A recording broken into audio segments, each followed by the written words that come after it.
Let's see. Dina, are you there? We are live. We're just waiting for her.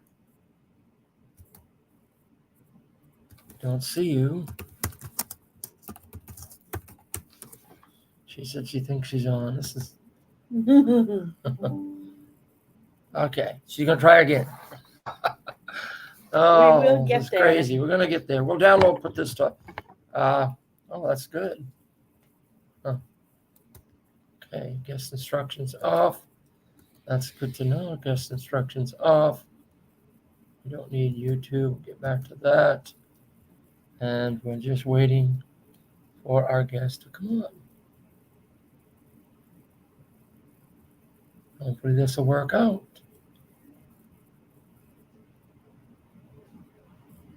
We'll wait for it. We'll wait for it. This is my better half, by the way. Some of you already know that. Okay. Let me see if that has changed. Okay, try this one.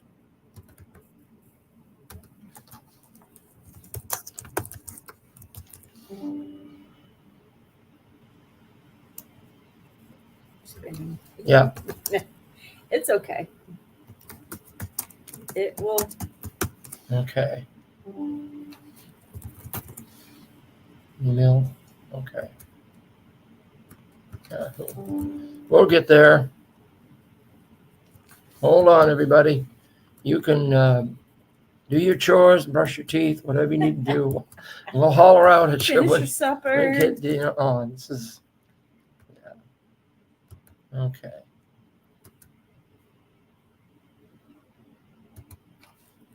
Dina, go.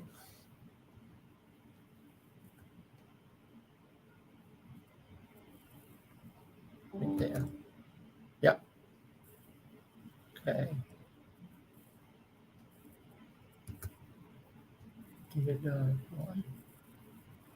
What she said the email was. Okay.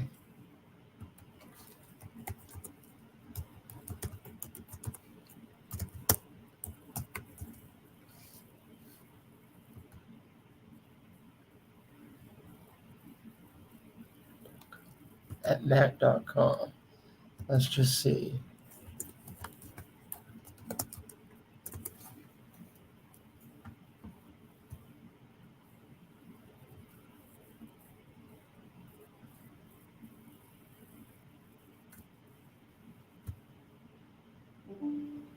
Dina.1.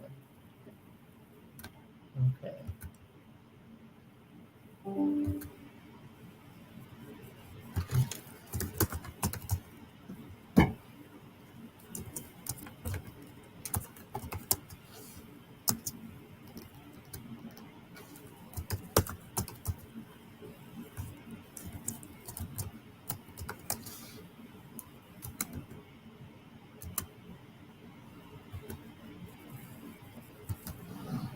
Okay, sent.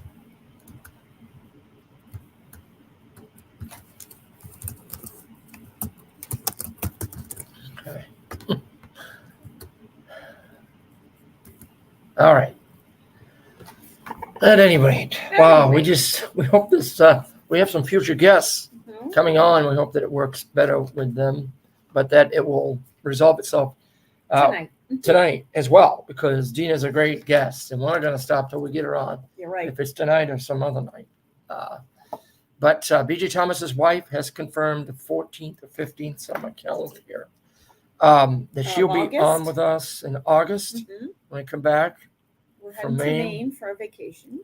And then when we get back, we also have Will Ackerman of Wyndham Hill Studios. And now, no, that was in California. He's got a new one in Vermont. And Grammy award-winning new age guitarist and recording publisher. Really fun guy. He is a fun guy. And he wants to get back on for round 2 because, here we go. Why don't you send a message? What that? I don't know. Okay. So that's going to be, I want to get back. First week back, full week. And then the following week, BJ Thomas's wife. Talking about BJ and we're waiting for Dina. Her internet's going Still slow. That's here. understandable. Yep. We have that on occasion. And if we can't do it tonight, we're going to have her get in a good place, and we'll reschedule for when we're back from Maine. That's going to be all right. We'll be more set up. So anyway, if what we want to say to you before we close out, if you can on there be the one to communicate with her. I don't know who that is. John Morty.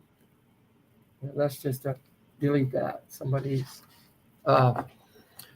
We have over 260 interviews that are on YouTube, and 40 of those are on Spotify. And then we have some of them, since we've been doing StreamYard, not very many. She's trying again. Tell her maybe we can make another date and get near better internet. Well, let's we'll see what this does. Okay. Mm-hmm. Well, let's say that to her. And then, because I've got some good ones coming up in August when we get back from me. Because I want to make this good experience for her and as well as our audience. We're not very professional, but it's okay. It's all good. But we've met privileged. Amazing people. It is amazing. When you don't have a whole lot of friends, you can get them on the internet and on your interviews. Showing the link. This is direct link, but it's not going to be any different. So I'll try to send that to her. Let's see if this works.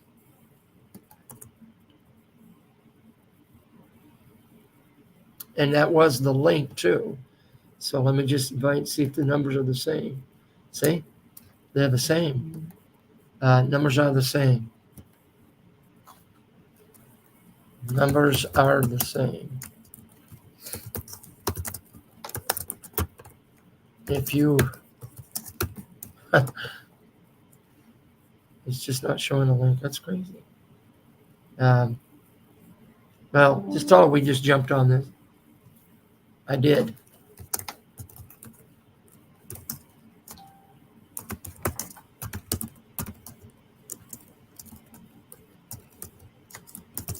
Okay, hold on. She says. I think she really wants to get on. Oh, yeah, that's fine.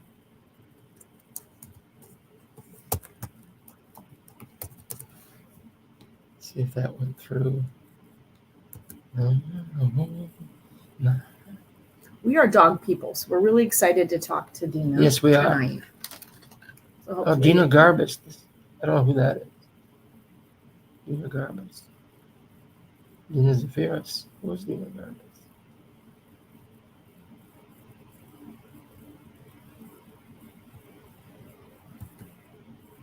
So I wonder if it's Dina Dog 1. Let's see what she got there. Yeah, that's it. She'll be able to get on. Tell her. I have this. Yeah. Is your email 1? I'm sorry.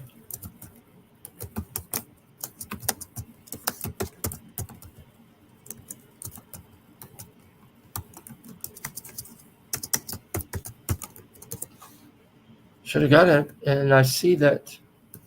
Let me just go over here and invite her. I'm going to have to figure this out. Why it's not going on. Crazy. Please hold on. It's connecting. Okay. Well, somebody's watching. It's got to be her. Unless we've got some really patient fans. I see 2 eyeballs there, and I'm not sure who, but I'm hoping one of them is Dina.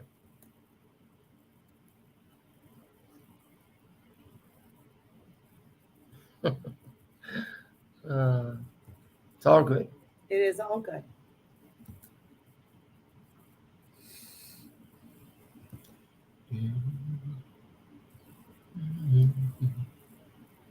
What were we saying? B.J. Thomas's wife, Will Ackerman. You can go back and see Will in his first interview with us. We had one of his. Well, I don't know what that means. I am in. Play this video. I don't don't know what that means. Both I am in. Don't see her. Aha. Okay, I did. There's no ad. Oh, there she is. I see her. Goodness. Wow, I didn't. Praise God. Now I have to deal with these things. Hold on a second. Let me make sure. Yeah. It'll be better sound. Okay. Great. It's always something. Yeah, it It's is. very slow. It's Well, that's very okay, Dina. slow. That's all right. We jumped from Zoom All to right. StreamYard. And see, there's a delay there. And we were waiting for your little face to come on, and then it just did. And then I added you. So it's great to have you with us on good. Faith, Family, and Friends tonight. Folks, Great. Dina is the behavior savior. I like to call her a dog whisperer. Let me just give you a real quick intro, and I want you to talk about the work you've done over the years. It's incredible. Dina has a BS in psychology from UC, University of California at Davis, and she's been a professional dog trainer for over 30 years, folks. She's the first American dog trainer to train dogs for federally funded studies involving dogs detecting early stage human cancer. Her work has been published in a medical journal. Dina is also, before she did most of that, she used to train dogs for Hollywood elites, movie stars, several years, actually, for 24 years. Stars such as Sylvester Stallone, Al Pacino, Barry Manilow, a host of others, just a bunch of people over the years. And we want to talk about what that was like with her, Ozzy Osbourne, Patricia Arquette, Kate Beckinsale, and the Annenberg family, as well as Tony and Ridley Scott, Nicolas Cage, and Bruce Willis. We want to keep praying for Bruce because his health has not been well. But Dina, it's great to have you with us tonight. If I get any older, no one's going to recognize the names of those movie stars. You say those to somebody young. Who's Bruce Willis? Who's Nicolas Cage? Al Pacino. I mean, come on. The young people, so I can't get any older. I won't have any credibility anymore. Yeah. Yeah, I'm sure that you have a shirt like that somebody must have bought you. My kids bought me one year, and I'm thinking of Al Pacino, of course, and said, "I am the dog father." So you must be the dog mother, right? Yeah, we are dog lovers over here. I thought about using that name, the dog mother. There's a dog father. There's a dog mama. There's the names. That's a good name. I didn't get it. I wasn't fast enough. Yeah. Well, I want you have a book that came out in 2010 that's on Amazon. I just ordered it, in fact. Oh, cool. Yeah, I can't wait to get it because something that's been on my bucket list for a while, and it's a tall order, is to own every dog book that's ever been written, both fiction and nonfiction. He's trying really hard. It's a I tall love order. it. Well, like you said, Bruce Cameron, he's the best. He's my friend, my client. Yes. And I've got his books. And I'm also, Ralph, a very big collector of all things dog books. If something comes out, an article, a study, a book, from Barbara Woodhouse and Matthew Margolis through Karen Pryor I can go back in history, and I do that with my horses too. I'm a really big believer in understanding, where we came from, where methods can change for the better or change for the worse, and what's happening. And I'm actually, which we'll talk about whenever you're ready, I'm actually writing another book on the very political stage of now dog training. Politics have reached dog training, and it's gotten really crazy. So I can tell you a little bit about that. Yeah. My new I could think about, my head's just spinning now because of all the subjects we've done and people we've had on. This opens up I don't know if you could say Pandora's box, a positive Pandora's box, and we'd be here for hours. But out of respect for our audience tonight, maybe we'll have to have you on again. I'm sure we will. We might. It's a whole other subject. It's I could go on forever about any one of the subjects. Yeah, for sure. So I want to know, growing up, was this always an aspiration my wife, when she was young, she played with the dolls because she always wanted to be a school teacher, and she can remember being young teaching her dolls. I was a radio person. I had the drive with the stereo going when I was a teenager to one day be on the radio and be DJing the records. But did you, growing up, have animals as pets? And did you ever think that you'd be doing this? Well, yes, I had a lot of pets. My mother was very supportive of pets, but she would not let me have a dog. Oh my goodness. So Wow. it created an obsession. And the reason, this is terrible because she sounds like a bad mother. She was a great mother. Yeah. And she was so supportive. I had chickens, hamsters, birds, reptiles. I can't even tell, cats, every single animal under the sun. She was afraid because it was, the 70s and 80s, and we had white carpets. We had white carpets. So she was so afraid.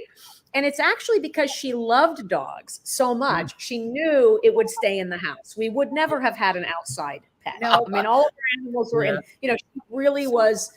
I had a horse. I mean, she got me my own horse and a horse lessons. I was obsessed, and I was always training my hamsters and my chickens. Like I trained my chickens to give me a chicken paw. I trained my chickens back up. And years later, I took Karen Pryor, was one of my mentors. I went to, seminars and things with her. And she had a class called Click a Chick, where you had to learn how to clicker train a chicken. And she said, unless you were good enough to clicker train the chicken, you shouldn't, do your timing on the dog. And I thought, well, that's really funny because I was chicken training when I was 5 or 6 years old. So kind of like reinventing the wheel. And of course, there were always dogs next door, and I would feed them, and my mom would buy me a box of milk bones, and I would eat a milk bone and give a milk bone to Fritz, who was a terrier. And now he was mean, but I learned very early on that if I gave him the milk bones, all of a sudden the sun rose and set in my, he thought I was everything. And meanwhile, he would sit at the gate and wait for me, but he went from vicious to super friendly. And that's a very, as a young girl, realizing that cool thing with food and asking him and talking to him. I really thought I was talking to the animals. I still think I do. But so I had every animal under the sun, but I did not have a dog. Meanwhile, my uncle, who is still in Oyster Bay and still he's almost 80, and he is a very big breeder. He had bloodhounds, Skye Terriers, Airedales, King Charles Spaniels. He's very big in the AKC. He's a top judge, and he runs Dog News magazine. His name is Gene Zaphiris. So my mom is his brother. And so, of course, we went to New York. We went to Long Island to his house in Oyster Bay, and there were 20 dogs, 15 dogs all over. You were in dog heaven. I got thrown into the dog heaven. So I was always around it. Really obsessed. It created an obsession. And by the way, my hairdresser, when I was in LA, he had a story that his mother would not let him go to the hairdresser, and she would cut his hair. So of course he became a hairdresser. When your mom doesn't allow you to have something, it just definitely created an obsession. I was dog crazy my whole life. And she did indulge me. We would pull over. It was the 70s and 80s. After the 80s, I started to become a teenager and I didn't hang out as much with mom. But we used to pull over and we would rush people on the road. So we lived in a small town called Chico growing up, Chico, California. And my mom would say, look at the doggy, look at the doggy. We would pull over and run out of the car and charge the person. Can we pet your dog? Can we pet your dog? To see dogs. So, she's always supportive in all of that. But it is really kind of interesting that I did not grow up with a dog of my own. I probably would have tortured it. I would have dressed it up and hugged it too much. It's true that the longer I'm around, I love tolerant dogs, and God bless them. I really mean the Lord above, golden retrievers and Labradors with the kids crawling all over them. God bless those dogs. And a family with kids, that is the dog you should have. That is the dog. It makes my skin crawl. I'm sorry for all the pit bull lovers. I love pit bulls too. Pit bulls are dogs too, but you don't lay your baby down on a dog. I mean, my skin, and I have had the few over the years, the clients that called me with dogs, retrievers, labs, that bit the kid. They will bite too. It's just not going to be as severe. Right. But they're tolerant. They're tolerant. So Yeah. kids, it's a funny issue. It's all about the temperament of the dog and the child and the Yeah. supervision and all of that. So it's probably, knowing me, it was probably good I didn't have a dog. Yeah. A lot of that must have come out in Pet Finder when you had that show on Animal Planet, and I know a big part of that show was trying to fit the breed of the dog with a person and not making a breed fit that wouldn't work out. Yeah, so maybe it was supposed to be an educational show about one kid wants this dog, one kid wants that, and it was actually multiple animals, not just dogs. Like one kid wanted a goat, one wanted a snake, one wanted a chinchilla. So we'd come to the door with a different pet each week, and the family would argue, well, I want this one, I want that one, and we kind of taught them how to pick something that's right for you and your lifestyle. And it was based on the website petfinder.com, which is it's still around today, a big rescue website, petfinder.com. And even our local shelter here has some of their dogs listed on Petfinder to this day. But it was supposed to bring the website to life. And the show aired for one season and did well, but it didn't get picked up. And I think they don't want to, when Cesar Millan, he had a good thing going because they made him a star. And if you notice, they don't do that too often because then they end up having to pay that person more. So if they keep these little series just revolving, with new series and new talent, they don't have to pay as much. So we don't know what Pet Finder, but it was a really fun run. And then from that came the Bonnie Hunt show. That was on NBC, and Bonnie Hunt is great. And I was on there for a few years as the resident animal expert. So I would bring out adoptable dogs, explain who they are, their temperament. And by the end of the show, we had so many calls. They all got adopted by the end of every show. It was still one of the best place animals. Wow. And they did home checks. The rescue still did the proper channels of was the home right and was the home okay? So, but that was fun. Neat. And then one thing led into another. Yeah, for sure. When we go ahead. There was just one funny story. So because the dog whisperer, because you mentioned the dog whisperer and I mentioned the dog whisperer, and I actually hosted the Big Dogs Parade with him in Santa Barbara in around 2007 something ish, and he was very very nice. And but there's a funny story. So I was in the Malibu Times in probably around 2009 or 10. It's a small paper, and I have the article. I can pull it up online and try to send it to you. But it says Malibu's dog whisperer, and it's an article about me. And they called me the dog whisperer. It was my name. And then he came along and he stole my name and he became famous. I missed the boat. And then my TV and all that stuff. There was no social media. There was no marketing. It was all word of mouth. I had the greatest career, and it's really a compliment. And I don't like to talk a lot about myself, but it is a podcast. And it was all word of mouth, and people really liked me. It worked. What I did worked. They trusted me. I loved their dogs. I ended up with the keys to mansions, the keys and codes. I was in Elon Musk's house. I had to sign an NDA. I had to sign an NDA to enter his property. Oh my goodness! Wow. And he passed through a bit, and his I was really with the house assistants, working with them. But there's a lot of funny stories, and I think people say, well, so what? It's not about who your clients are, but I had those clients because it worked and because I was good at what I did. I kind of got tossed around that word of mouth. It's word of mouth. You can't now. Anybody can say they're anything. Anybody can say they're a dog trainer. Right. TikTok trainers, they learn on a social media post how to train a dog in 1 minute and say they're trainers. And there's really not a lot of regulations, or schools. I mean, there's all these private certification companies, and dog trainers like me have their own websites to teach people, but there's really no official way to do it. Yeah. Study with a mentor. I always tell people, dog sports, go join search and rescue. Do that for a few years. Go work at a shelter. throw yourself in, immerse yourself. And like dog sports are just a fantastic way to learn. Yeah. But you know, you really do, if you're serious about it, you need to follow a person that is successful, who has done. And they should always, I tell people this all the time, ask your dog trainer what they have done and insist that they show you a demo with their dog. Yeah, Yes. for sure. I mean, Yeah. a dog should be magical to you. It should make your jaw drop. Why would a dog trainer not have a dog that could do something, anything, you know?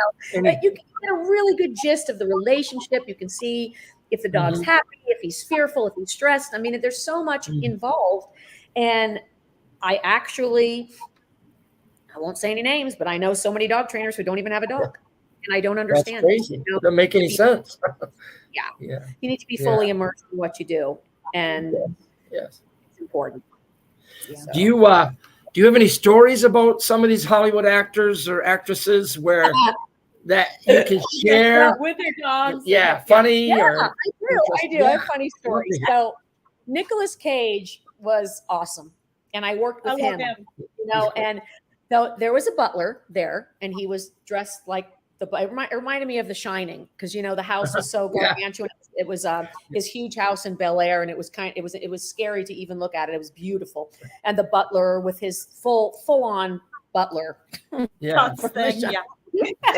he said, "You must call him Mr. Cage. You must call him Mr. Cage." Okay, sounds good. I will.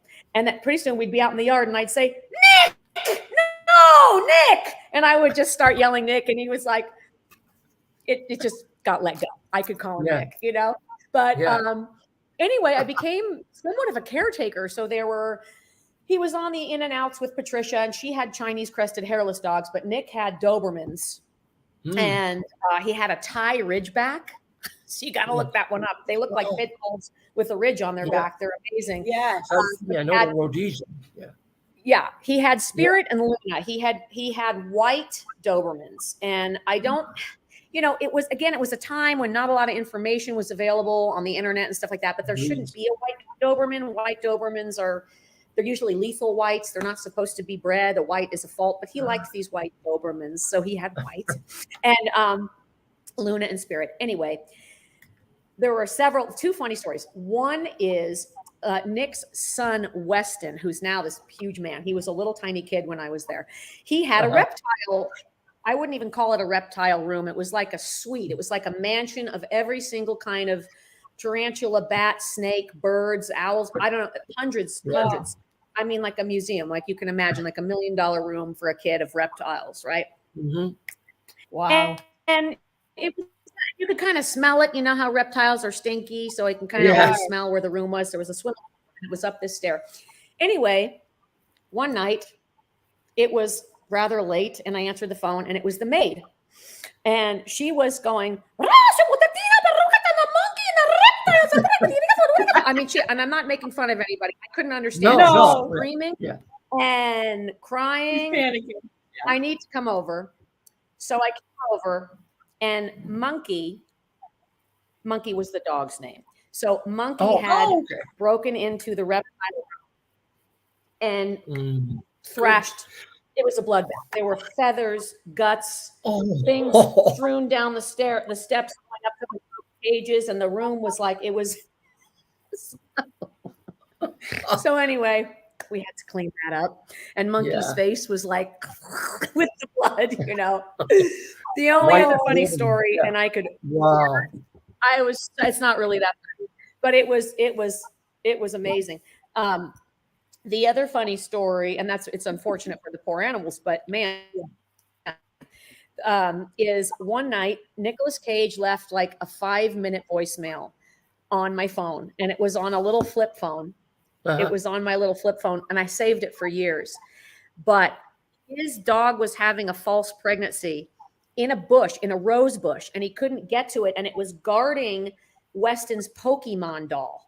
And the dog, and all you can hear was, "Hi, I'm Pokemon." You go, Dina. This is And Luna, it was like 3 a.m. And he's going on and on and on about how Luna is in the bushes guarding Weston's Pokemon doll. And then you could just hear the Pokemon, and he's talking and talking. It was hilarious. I didn't get the message till the next day. She had come out of the bushes, but the message was like a movie. He and a lot of these characters, Al Pacino, Nicolas Cage, Bruce Willis, very much so, Sylvester Stallone, they are themselves. There is no difference between the movie and them. That is how they talk. That is how they act. Another funny story is Al Pacino. I ended up he gave it to me, which, I don't know how much that says about my dog training. He ended up giving me his greyhound.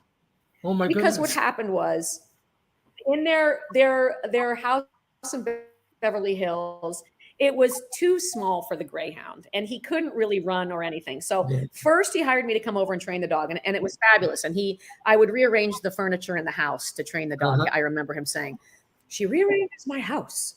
And we had a mutual friend, which is how I met Al. And so finally he said, "What can you take him to, on your trips to Malibu?" Because I would walk dogs along the beach in Malibu. And I said, sure. So I trained him to be off leash trained. I mean, many greyhounds, they don't swim. They can't be trained off of a leash. And he had full training. So I'd let him horse birds and come back. It was fantastic. Wow. And he'd swim so far out into the ocean. I probably wouldn't do it today, but he would swim so far out. And I had to look up birds circling, because he'd be swimming right under them, and he'd sometimes stay out in the ocean for 30, 40 minutes and then come back. That's crazy. He was wonderful. So finally he says, I'm doing a movie, and do you think you could take him for like 6 months? I said, sure. I was taking him all the time anyway. I would take him for a small film. So this went on for years. I mean, for years I trained his greyhound, and he loved his greyhound. But finally he got a film that was going to take him away. And Michael Quinn, his assistant, called and said, we need you to take Mega Man. Absolutely. Of course I'll take Mega Man. I took Mega Man, and I was also very good friends with his 2 little kids, Anton and Olivia. They were little babes. They were young, probably 7 or 8 years old then. And they cried and screamed and cried when I came to take Mega Man. And so Al said, "We'll always come visit you. We'll always come visit you." Then for every couple months, they would come visit, and we'd play with Megan. Well, finally, I didn't hear from Al for a while, and I happened to meet my husband, Todd. And I'm telling this guy, like, this is Al Pacino's dog. He gave it to me, and my husband's going, okay. And then I also had Bruce Willis's dog, which was Shiba Inu, and I'm like, and that's Bruce Willis's dog. And this guy, my boy, Todd, now my husband he was thinking, way that's Al Pacino's greyhound. Come on. A month went by and Al didn't call, and they didn't visit or anything. Nothing. Finally, I moved I had a little bungalow house in Bel Air, the one I bought saving the house in Malibu, and we sold, and I bought a ranch in West Hills to open a dog boarding place. So now we're out in West Hills with the greyhound, and it's been a year. I haven't heard from Al. One day the phone rings, and my husband picks it up, and he goes, "Hello? Just a minute. It's Al Pacino." It was just so funny because he didn't believe it. "Hey, Al, how's it going?" "Well, the kids are going crazy. They want to come see me." Blah, blah, blah. "Well, you're kidding me. Come on." So they came, the nanny, Al, Mega Man, Anton, Olivia. In a year, we had this great picnic out because now we had a big property in West Hills. And Al Pacino, he says, "I have to use the bathroom." Well, we were so afraid because we didn't have time to clean the house. So we let him up through the upstairs, which was our bedroom, and it was much cleaner up there. The downstairs was like being redone, and we were embarrassed. So he came into the bedroom, and he goes to the bathroom, and the kids run in behind him, and they start playing my husband's drum set. And my husband comes in and he says, "Let me show you how to play the drum." And then Al comes out of the bathroom, goes into the bathroom to go, and Al sits down on the drums and starts playing on the drums. And I'm dancing, and the kids are dancing, and Todd comes out of the bathroom. Al Pacino's playing his set, and we're all dancing in the bathroom. It was crazy. And it's just amazing. So it's any person. I mean, Al Pacino is a very humble, nice, curious person. The one thing that sticks in my mind about him is he was always interested. There's a saying: if you're interested. If you're interested, you're interesting. Yeah. And he would always sit trying say, how do you do this? Oh, we lost her. Oh, that was going so good. I think it's our internet, folks. I'm going to beg and plead, and I won't have to do a whole lot of begging and pleading to have her on again. We're going to get a better connection. That's it for tonight. Boy, that was so good. I'm sorry the connection was bad, but I believe it really was on her end. And we're going to text her and get back to you maybe another day or two or after our main break. We'll figure this out, okay? God bless you. Thanks for putting up with our connections and everything tonight. God bless. Talk to you later, everybody. See you tomorrow on the Morning Light.